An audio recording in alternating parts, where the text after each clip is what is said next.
এমন জালেম পুরুষ আমাদের সমাজেই আছে। সুতরাং এই রকম পুরুষ হওয়া যাবে না। মধুর সম্পর্ক কায়েম করতে হবে। স্ত্রীর সাথে ভালোবাসার সম্পর্ক কায়েম করতে হবে। স্ত্রীর সাথে ভালোবাসার আদান প্রদান করলে আল্লাহ খুশি হয়। কে খুশি হয়? প্রত্যেকটা মিনিটে মিনিটে আল্লাহ সওয়াব দেয়। সুবহানাল্লাহ। প্রত্যেকটা মুহূর্তে সওয়াব আছে, আছে না নাই?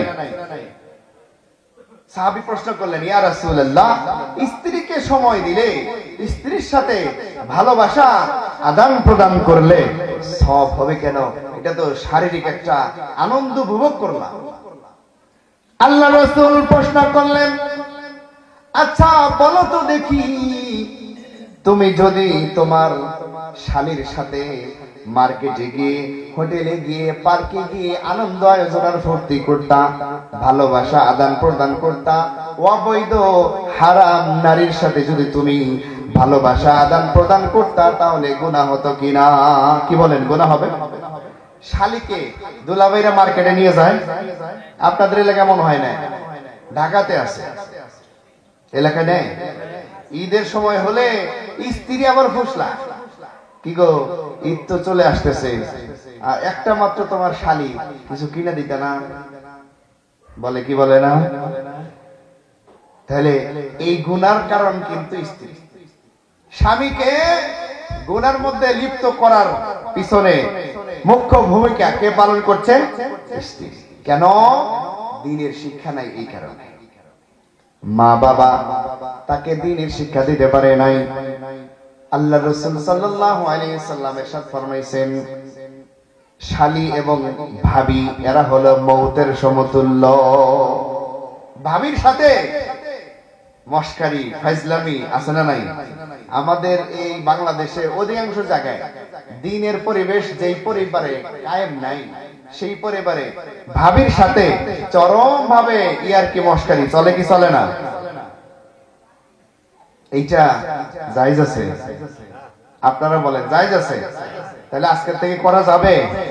যুবকরা বলেন, বৃদ্ধরা বললে ওনারা তো এগুলো করে না, যুবকরা বলো, ভাবির সাথে ইটিস পিটিস করা যাবে? কঠিন গুনাহ, মউতের সমতুল্য গুনাহ বলা হয়েছে। মা ফাতেমা এবং হযরত আলী কাররামাল্লাহু ওয়াজহা উভয়জন আল্লাহর রাসূলের সাথে সাক্ষাতের জন্য গেছেন, সৌজন্য সাক্ষাৎ। আলী রাদিয়াল্লাহু আনহু আল্লাহর রাসূলের জামাতা শ্বশুরের সাথে দেখা করতে গেছেন। আমরাও যাই কি যাই না? শ্বশুর বাড়ি আমরা যাই, কিছু নিয়ে যাই? বলেন তো, শ্বশুর বাড়ি যাওয়ার সময় কিছু নিয়ে যায় জামাইরা? শহরের সবচেয়ে ভালো মিষ্টি, মৌসুমী ফল হলে সবচেয়ে সুন্দর সুন্দর ফল নিয়ে শ্বশুর বাড়ি যায়। প্রশ্ন করে দেখেন তো, এই যে শ্বশুর বাড়ি যেই ফলমূল, যেই মিষ্টির কার্টুন নিয়ে গেছে, মা এবং বাবার জন্য কয়বার এনেছে? বাপেরাম কিন্তু বলতেছে একবারও না। আল্লাহ, তাইলে চিন্তা করেন, শ্বশুর শাশুড়ি আমাদের জামাইদের কাছে দামি হয়ে গেছে। অথচ যেই মা, যে বাবা তাকে ছোটবেলা থেকে কষ্ট করে লালন পালন করে বড় করেছে, আজকে মা অসুস্থ হয়ে ঘরের কোণের মধ্যে পড়ে আছে, সন্তান মায়ের খবর নেয় না। মা একটু কমলা খেতে চায়, তারপরে একটা দুইটা এক হালি কমলা এনে দেয়। মা একটু আঙ্গুর খেতে চায়, তারপরে এক পোয়া আধা কেজি আঙ্গুর এনে দেয়। ঠিক না বেটি? শাশুড়ি চায় নাই, শ্বশুর চায় নাই, না চাওয়াতেই 1 কেজি আঙ্গুর, 1 কেজি আপেল, 1 কেজি মালটা, 2 কেজি রাসভোগ, কত ভোগ আছে এগুলো নিয়ে যায়। শ্বশুর শাশুড়ি বলে, বাবা কি দরকার ছিল, কেনই এত খরচ করেছো, আমাদের কোনো দরকার ছিল না। এটাও কি মন থেকে বলে? মুখ দিয়ে বলে আর কি, আর বলে আরো বেশি করে আনলা না কেন? তোমার যে সুনাম বাবা, তুমি সব সময় আমাদের বাড়িতে আসলে কিছু না কিছু আনো, পুরো পাড়ার মধ্যে এই খবরটা হয়ে গেছে। পাম কাকে বলে? জামাইকে পাম দেয়া ফুলায় তুলছে, জামাই বলে আম্মা এবার তো 2 কেজি আনছি, সামনে আসতে 4 কেজি আনবো, বাড়ির সবাই খাওয়াবো। জামাইও পাবে ফুলে। এই জন্য ভাইয়েরা আমার একটু চিন্তা করেন, যেই মায়ের দুধ পান করে বড় হয়েছি সেই মা আজকে অসুস্থ, তার খেতে মন চাওয়ার পরে কিনে দেই, আর শ্বশুরালয়ে দরকার নাই তারপরেও সেদে সেদে নিয়েছে।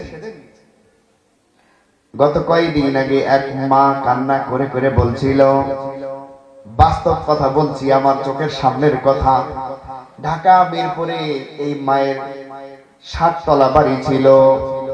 7 তলা বাড়ি, যখন তার স্বামী মারা যায়, তার 2-3টা ছেলে আছে, একটা মেয়ে আছে। এই ছেলে মেয়ের ফুসলানোর কারণে বিশেষ করে বড় ছেলে মাকে বলে, মা এই বিল্ডিংটা বেচে দাও, আমরা সবাই টাকাকে ভাগ করে নিয়ে ভালো একটা পজিশন মতো ব্যবসা দাঁড় করাইয়া দেই। মায়ে বলে, আমি তার সরল কথায় বিশ্বাস করে নিলাম, আমি তার কথাকে মেনে নিলাম। মেনে নেওয়ার পরে আমার 7 তলা বাড়ি 2-2.5 কোটি টাকার মূল্যে বিক্রি করা হলো। এই টাকাগুলো ব্যাংকে রেখে দিলাম।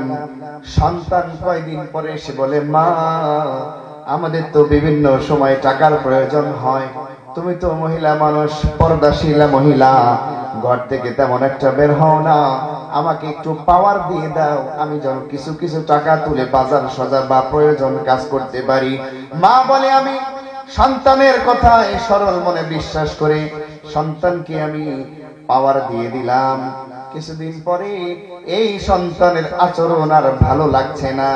সন্তান বলে, তোমরা আজও কেন আমার বাসায় রইছো?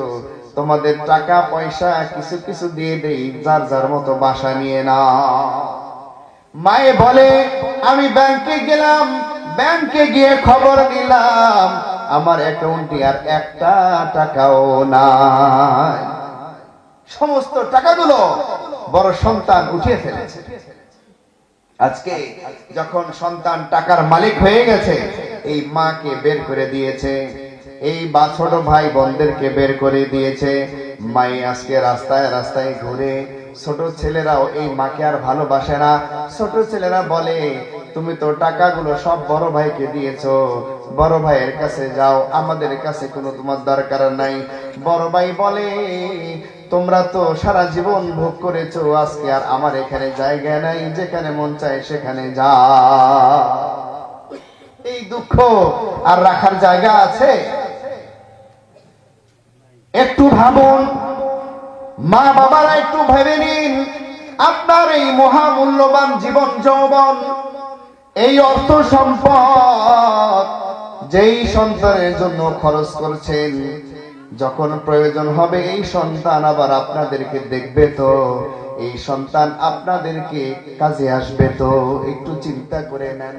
না হলে কিন্তু বৃদ্ধ বয়সে এমন কান্না আসবে, পানি ফুরায়া যাবে, কান্না শেষ হবে না। তু কুজাও সুন্নতে আহমদ কুজা, তু কুজাও সুন্নতে আহমদ কুজা, বা মোহাম্মদ কৈশবদ নিসবতরা। আমরা ইসলামের আদর্শকে ভুলে গিয়ে রাসূলুল্লাহ সাল্লাল্লাহু আলাইহি সাল্লামের শিক্ষাকে ভুলে গিয়ে আমরা যখন আমাদের মন মতো, আমাদের চাহিদা মতো সন্তানগুলোকে বড় করছি, সন্তান বড় হয়ে আর আমাদের কথা মানতে রাজি হয় না। এই সন্তানই আমাদের বিপরীতমুখী হয়ে যায়। কারণ ছোটবেলা থেকে রাসূলের আদর্শ শিক্ষা দেই নেই।